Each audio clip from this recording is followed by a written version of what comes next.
Hi viewers, welcome to my YouTube channel once again, and today's topic of discussion is has been and have been. Has been और have been ये दोनों ही helping verb हैं. Has been, have been ये present perfect continuous tense के helping verbs हैं और present perfect continuous tense में हम किसी कार्य क्रियाकलाप तथा घटना का वर्तमान काल में जारी होना इसमें पाया जाता है तथा कार्य के शुरू होने का समय भी दिया जाता है। वो समय हमारे पास पॉइंट ऑफ टाइम और पीरियड ऑफ टाइम होता है।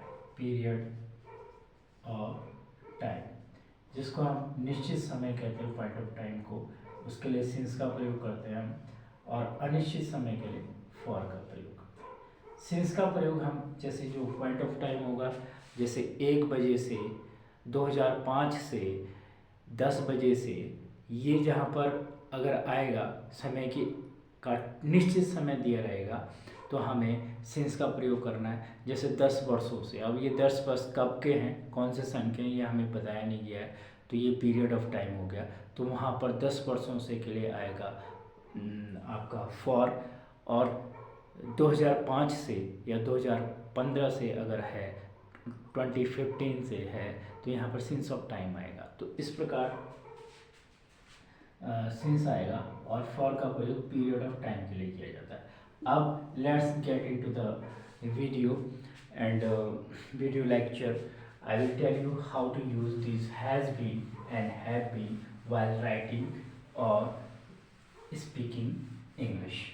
जैसे हम कहते हैं जनरली हिंदी में कि मैं इस शहर में पिछले 10 वर्षों से रह रहा हूँ, तो रह रहा हूँ ने तो इसे प्रेजेंट कॉन्टिन्यूस बनाया, लेकिन 10 वर्षों से जहाँ पर आ जाएगा तो वो समय भी आ गया 10 वर्षों से, ये पीरियड ऑफ टाइम है।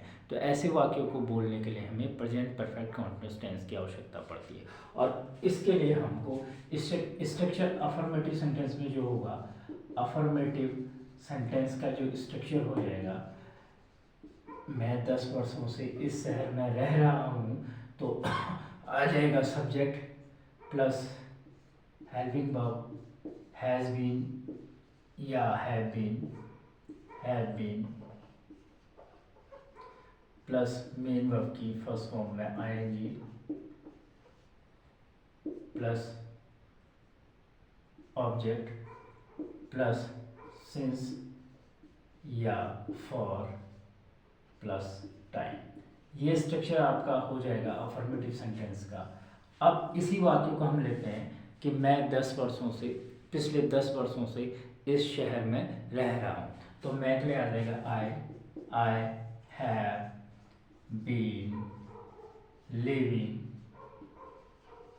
इन दिस सिटी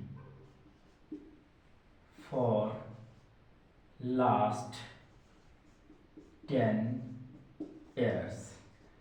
तो इसमें समझने वाली बात क्या है कि हम यहाँ पर जिस वाक्य को बोल रहे हैं उस वाक्य का हिंदी में अगर अनुवाद करें तो हो जाएगा मैं 10 वर्षों से, पिछले 10 वर्षों से इस शहर में रह रहा हूँ। तो सब्जेक्ट हमारे पास आई हो गया, मैं आई हो गया, हेल्पिंग वर्ब हैव बीन आ गया, क्योंकि आई के साथ हमेशा हैव बीन का प्रयोग करते हैं। आई, वी, यू, दे तथा बहुवचनकर्ता के साथ हम हैव बीन का प्रयोग करेंगे। और उसके बाद प्रेजेंट परफेक्ट कॉन्टिन्यूअस टेंस में हमेशा मेन वर्ब की फर्स्ट फॉर्म में आईएनजी आ जाएगा, और उसके बाद इन दिस सिटी आपका ऑब्जेक्ट आ जाएगा। और फॉर, क्योंकि 10 वर्षों से हम कह रहे हैं तो ये पीरियड ऑफ टाइम है, निश्चित समय नहीं है, अनिश्चित समय है, तो अनिश्चित समय से पहले हम फॉर लाते हैं, और फॉर 10 years। ऐसे ही हम वाक्य बना सकते हैं कि I have been waiting for you for last 5 minutes, I have, somebody is knocking at the door for last 10 minutes। तो इस तरह से हम इनको वाक्यों को बोल सकते हैं या लिख सकते हैं हैज़ बीन और हैव बीन का प्रयोग करके। और एक और वाक्य हम ही हैज़ बीन वाला लेंगे, he has been learning English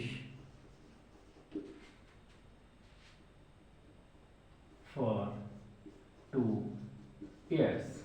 तो देखिए इस हैज़ बीन के साथ हमें सब मेन वर्ब की फर्स्ट फॉर्म में आईएनजी लाते हैं, तो और उसके बाद हम 2 ईयर्स यहाँ पर समय, क्योंकि हैज़ बीन और हैव बीन उन वाक्यों में प्रदर्शित किया जाता है जिन वाक्यों में हमें समय बताया जाता है किसी कार्य के शुरू होने का और जारी रहने का, और उस समय के लिए निश्चित और अनिश्चित समय का प्रयोग किया जाता है।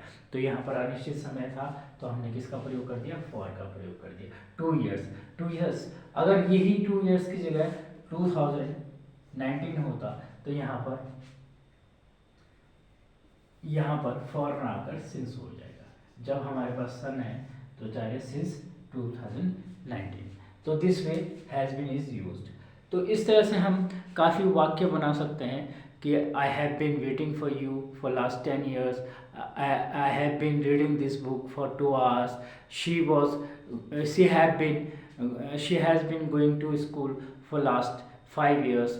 So like this way we will use has been or have been. And in a sentences like affirmative sentences, let's make a negative sentence of it. So how has been and have been is used in a negative sentence, we will learn it. Okay, in a negative sentence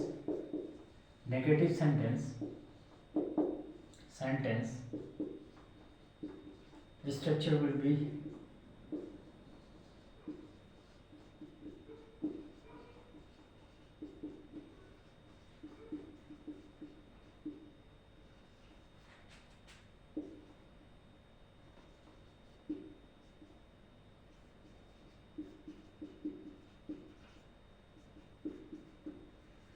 negative sentence बनाने के लिए subject के बाद helping verb आएगी और helping verb के तुरंत बाद नॉट आ जाएगा और नॉट के बाद हम बीन लाएंगे। तो अर्थात हैज़ या हैव के बीच में नॉट लाकर हम इसका नेगेटिव सेंटेंस बनाएंगे। उसके बाद प्रेजेंट परफेक्ट कॉन्टिन्यूअस टेंस है तो मेन वर्ब की फर्स्ट फॉर्म में आईएनजी आ जाएगा, उसके बाद ऑब्जेक्ट आ जाएगा और टाइम को प्रदर्शित करने के लिए अनिश्चित समय के लिए फॉर और निश्चित समय के लिए हम सिंस का प्रयोग करेंगे। और उसके बाद आपका टाइम हम लिखेंगे। जैसे एक वाक्य है he has not been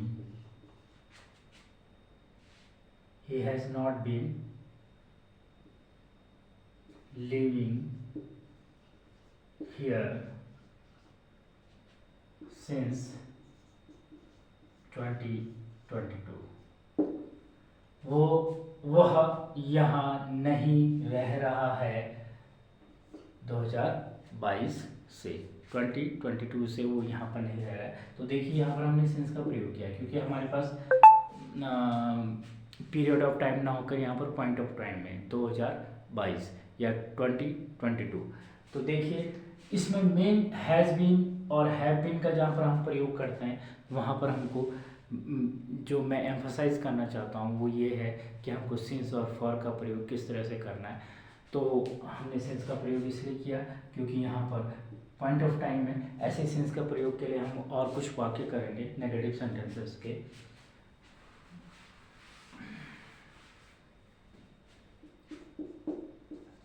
I have not been studying, I have not been reading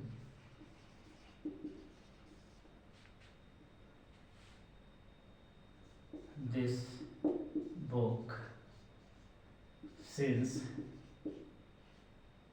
2 o'clock। मैं 2 बजे से यह पुस्तक नहीं पढ़ रहा हूँ। तो यहाँ पर आई के साथ हैव आ गया, नेगेटिव बनाने के लिए हैव और बीन के बीच में हम नॉट लाएंगे तो हैव नॉट बीन हो जाएगा। रीडिंग मेन वर्ब की फर्स्ट फॉर्म में आईएनजी हो गया।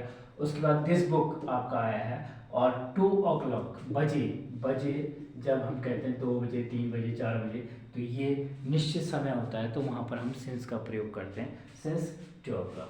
तो इस तरह से हमने देखा कि हैज़ बीन और हैव बीन का प्रयोग किस तरह से हम करते हैं, वाक्यों में इंग्लिश बोलने और लिखने के लिए। और ये हमने आपको बिल्कुल क्लियर कर दिया है कि प्रेजेंट परफेक्ट कॉन्टिन्यूअस टेंस की हेल्पिंग वर्ब्स होती हैं और इनके साथ हमेशा मेन वर्ब के फर्स्ट फॉर्म में आईएनजी का प्रयोग किया जाता है। उसके बाद ऑब्जेक्ट आता है और ऑब्जेक्ट के बाद निश्चित समय और अनिश्चित समय उसमें दर्शाया जाता है। निश्चित समय के लिए हम सिंस का प्रयोग करते हैं और अनिश्चित समय के लिए हम फॉर का प्रयोग करते हैं। तो जब भी हम इंग्लिश को बोलते हैं तो इंग्लिश बोलने में हम इस तरह से बात कर सकते हैं कि hey I have been waiting for you for last 2 hours, where were you, like this. तो इस तरह से हम हैज़ बीन और हैव बीन का प्रयोग कर सकते हैं। तो आपको अगर इसमें कुछ भी क्वेरीज आपको करनी है, you can write in the comment section. And if you like my video, do subscribe and like and share my channel so that I could be able to get some sort of motivation from your people. Till then, goodbye, thank you, Jai Hind, Jai Bharat.